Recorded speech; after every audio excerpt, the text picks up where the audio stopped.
दोस्तों, आज हम आपको एक अजीबो-गरीब रोंगटे खड़े कर देने वाला वाकया सुनाने वाले हैं, जो एक मासूम बच्ची के साथ पेश आया। और इस वाकये की गवाह एक मां है।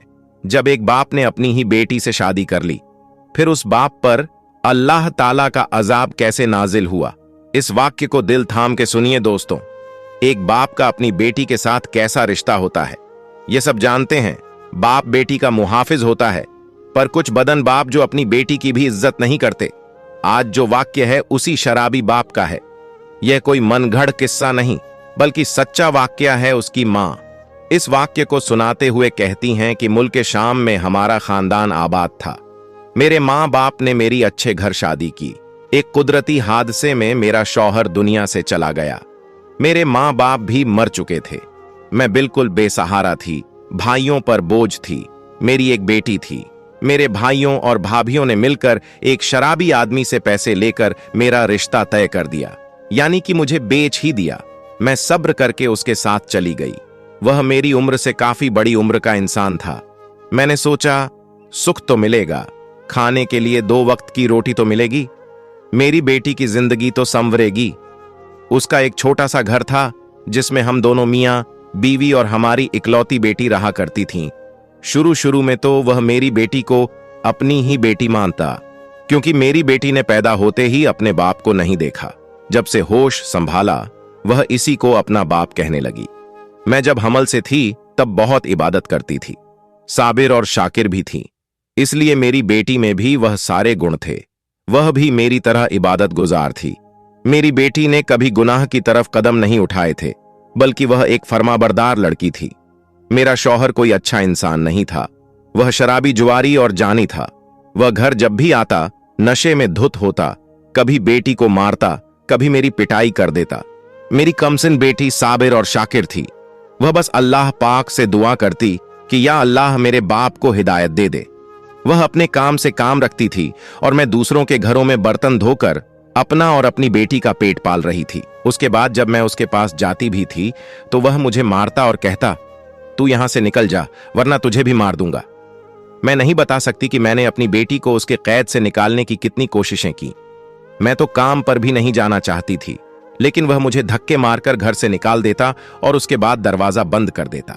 मैं दरवाजा बजाती रहती, लेकिन वह मुझे घर में आने ही नहीं देता था।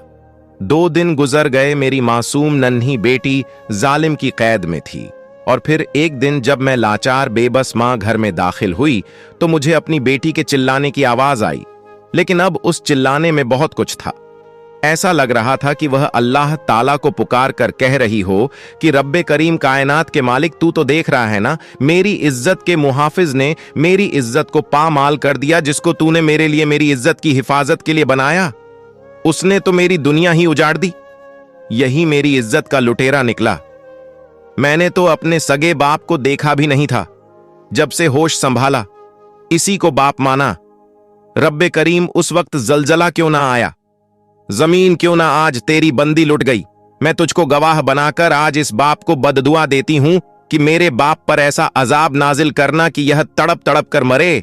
या अल्लाह, यह तेरा तो फरमान था ही, हरामकारी तो करता ही था, पर आज अपनी बेटी से शादी करके मुसलमान होने का हक भी खो दिया। ए जमीन, तू गवाह रहना। मेरी बेटी चीख चीख कर अल्लाह से यह फरियाद कर रही थी। मेरे घर के दर्रों दीवार हिल रहे थे। मैं सब सुन रही थी। मुझे तो जैसे किसी ने पत्थर का बना दिया हो। फिर मुझे होश आया। मैं चीखती हुई कमरे में आई, पर तब तक मेरी लाडली मेरी बेटी इस दुनिया से चली गई थी।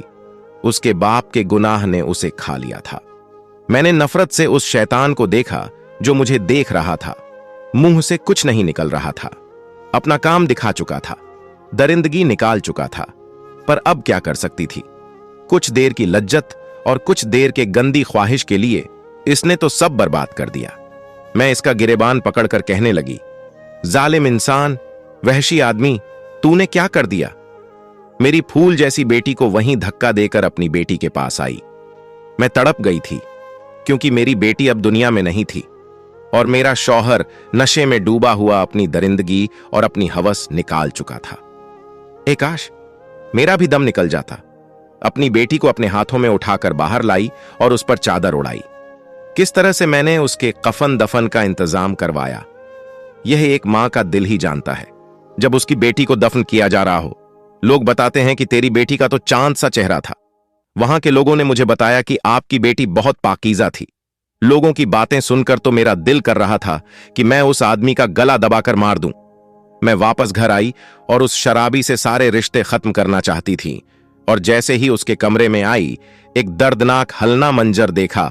वह इंसान नहीं था, वह कुत्ते की शक्ल का हो गया था। ऊपर के जिस्म का हिस्सा कुत्ते का और नीचे का इंसान का था। वह मुझे देखने लगा, और अब मैं उसकी क्या मदद करती। अल्लाह का तो अजाब आ ही चुका था।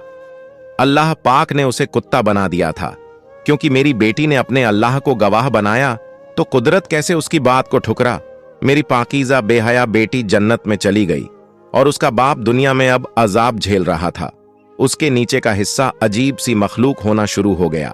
वह अपाहिज हो गया था, उस जगह से हिल भी नहीं सकता था जिस जगह बैठा हुआ था, जिस जगह मेरी बेटी मरी थी, जहां पर उसने उसकी इज्जत का सौदा किया था। उस दिन से वह वहीं बैठा था, हिल भी नहीं पा रहा था। नीचे का हिस्सा पत्थर का बन गया और ऊपर का हिस्सा कुत्ते की शक्ल का था। अल्लाह का ऐसा इंसाफ हुआ, मेरी बेटी को इंसाफ मिल गया। लेकिन जिस तरह से वह दुनिया से गई, यह बात मुझे अब भी बर्दाश्त नहीं होती। मेरा तो दिल ही टूट गया, और मैं दिन गिन रही थी कि किस तरह मैं भी उसके पास चली जाऊं। एक इंसान ने शराब की वजह से, एक बाप ने मेरी बेटी की जिंदगी तबाह कर दी। बेशक इंसान अगर गुनाह करे तो उसे दुनिया में ही उसके गुनाह की सजा जरूर मिलती है, लेकिन इंसान समझता नहीं। हम सबको ऐसी शराब जैसी नापाक चीजों से बचाए, दरिंदगी से बचाए, और पक्का और सच्चा मुसलमान बनाए। आमीन। आपको यह कहानी कैसी लगी, हमें अपनी राय कमेंट में जरूर बताएं, और हां, वीडियो को एक लाइक जरूर से कर दें, क्योंकि लाइक करने से वीडियो को और भी लोगों तक पहुंचाता है। मोबाइल की स्क्रीन पर 4 वीडियो हमने खास आपके लिए लगाया है, उस पर टच करके जरूर देखें। पूरी वीडियो देखने के लिए आपका दिल से शुक्रिया।